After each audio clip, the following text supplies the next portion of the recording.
My name is Oksana. It's road to Edoverse, weekly Edoverse Insider the 7th. We deliver the news about the creation of our project, Edoverse. And may I please start with Tokugawa-san? Could you please speak? Okay. Yes, thank you. Well, thank you, Oksana. Hello, everybody. This is Iehiro Tokugawa. I have created the conceptual paper for Edoverse, and so everyone on board seems to have gone through it. But now I have my thinking has already moved onward, so I would like to build on what I've written so far, and that is about yes.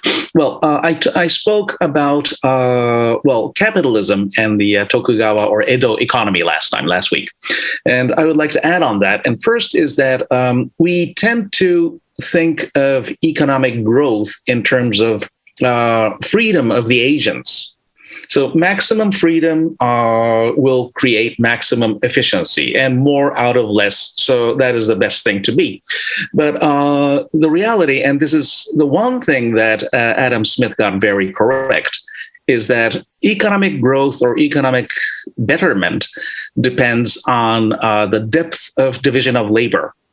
So the more people participating in the productive process, doing different things, and coordinating all of those piecemeal work, that will create more than people doing independently just their stuff. I mean, think of a farming village where everyone just tends his own field, and another where people will care about irrigation ditches and so on and so forth.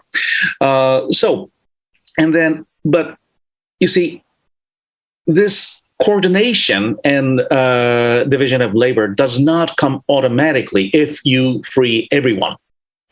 Liberty, freedom does not automatically translate into deeper division of labor. What you need here is what you call social capital, first forwarded by Harvard political scientist Robert Putnam in the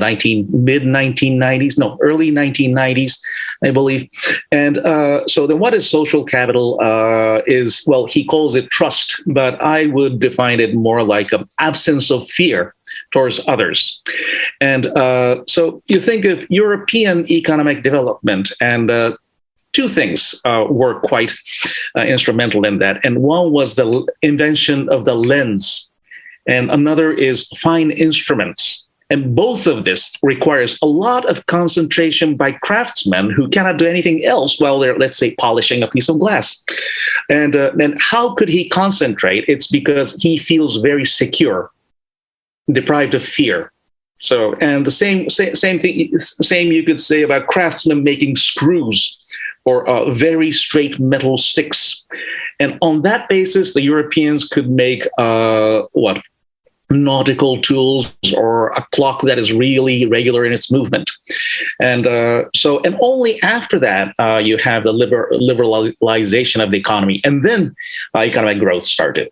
And likewise with Tokugawa Japan, the most important thing for the shoguns was to get rid of the fear that the population was feeling amongst themselves.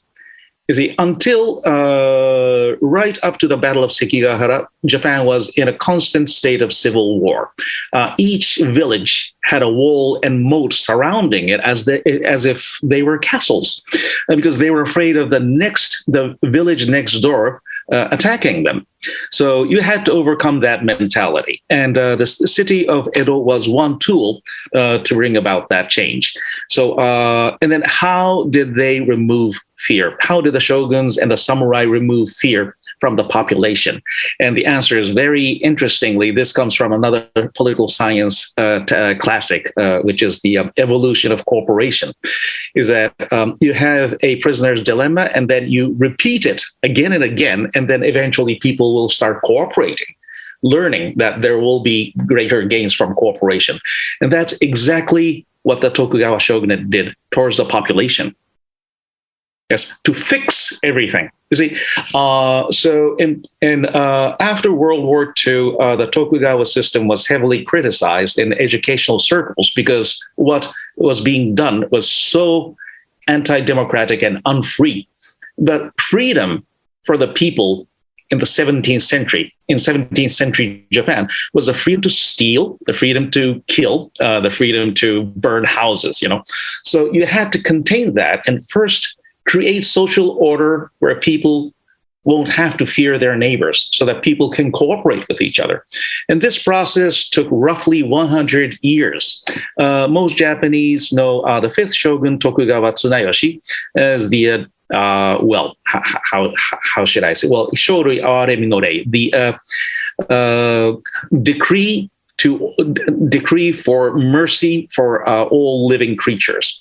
Now, the object of this decree included the elderly and infants as well. So it's not as, how should I say? It was not just about telling people to care more about animals, but the real objective or the real thinking behind this decree was that if the Tokugawa were still in power, like 60 years after its creation, then the government, the shogunate, should really think about making people gentler to everyone else, even including animals. And here's a very interesting insight, because you would read about very gruesome murders by mentally unstable people, and usually before they start killing people, they start to kill animals around them. So if you're nice to animals, then you can be nice to people in the end. And if you're cruel to animals, then that's a very warning sign. That is a warning sign. So the higher echelon samurai knew that much about human nature as early as the 17th century. And I think that my time is up now. So I'll leave the floor to you. Thank you very much. Tokugawa-san, thank you very much. Very interesting as usual. And also, please, next, Mr. Gan, could you please speak about our progress? Thank you, Oksana. Hello, everyone. I'd like to update something about Edoverse. We had some discussion with our system integrator partner last week. And then basically we decided to choose ERC20 because it's super easy for us to put some smart contract on those types of ERC20. And then we have just received some kind of concept paper from Mr. Tokugawa, which is describing the rule and the regulations in new gaming application, which is super fascinating, super nice. And then I think basically we focus on the, kind of decentral land, like when we get into this space, we can buy some lands, we can put some, building, and then we can open kind of commercialization, something like that. But not only that, this gaming application is going to be more expanding, like including, for example, combat function. If let's say like when we get into the space, we are like not samurai yet, not general yet. We have to do something. We have to, kill kind of monsters to get more high level to be, for example, like samurai and then daimyo, general, something like that.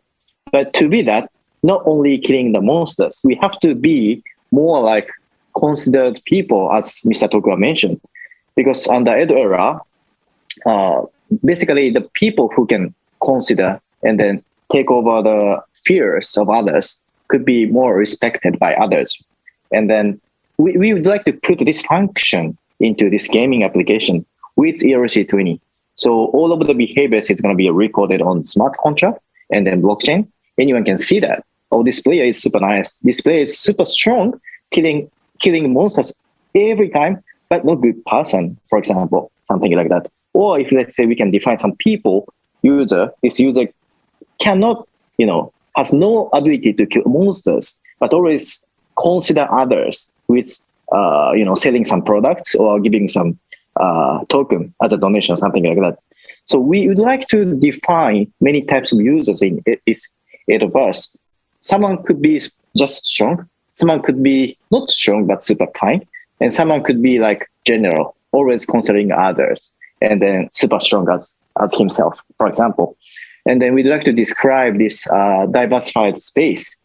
And then we are about to write white paper which describes the main concept of Edoverse, and then some function of this gaming application, which is based on Mr. Tokugawa's proposal, concept sheet. And then I'm really, I can wait, for us to show this concept sheet and then white paper, which is super exciting and fascinating. Stay tuned. Thank you so much. Thank you very much. Excited indeed. And also the next, please, Dominique, could you please speak about the project overall? Right. Thank you, Oksana. Well, we now finished the original registration of the Japanese entity, Edoverse Inc. And then we can now to rearrange the company structures and also adding the directors. And then we're going to just make some of the sort of perfect format of the Japanese entity and to start to build up a system. And then what we have to do the next year is that we're going to just find the overseas entity. That probably I think this is going to be, I think, the Edoverse Foundation or some of the sort of a similar name, and that we had to just put very soon. And I don't know which country that we should just incorporate for their entities. We might just think about some of the sort of tax havens or more sort of flexible country that we can just make some of the token ecosystem. So once that we finish this overseas entity, like sort of a foundation stuff, that we're going to just make some blockchains and an ecosystem for the tokens. Then we're going to issue the two different type of tokens. One is much more sort of governance token called the Edo Kobans. And also we can just more sort of tradable, more just to utilize it just for the gaming stuff or maybe purchasing something like NFTs. That is we call Edo Zennies. Both two tokens, the ecosystem is going to be actually established. That's all the sort of design is going to be actually completed.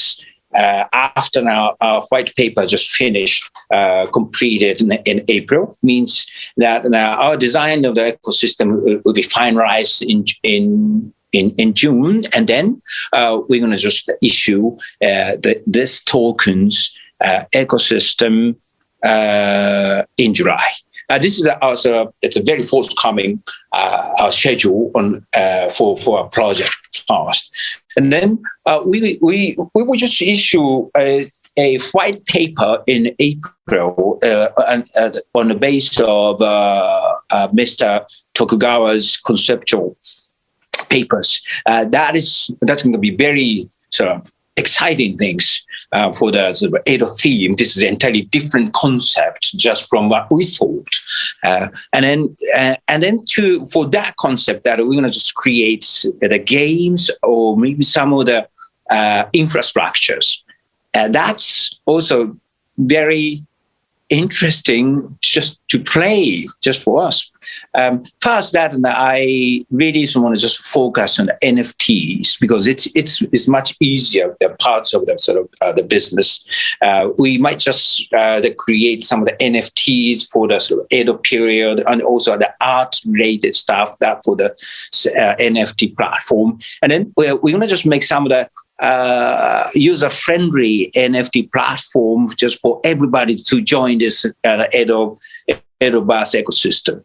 And then people just start NFT trading fast. And then people can just trade, of course, the token the next, of course, the token at the same time with the NFTs. And then we're going to just make some of the games and then to play. And people can just enjoy whole the sort of ecosystem just to make some of the sort of the big economic scale in the futures. Yep. Thank you. Thank you very much, Dominique. Very ambitious, I would say. Thank you, everyone. And I wish you a very great, inspiring week ahead. Goodbye.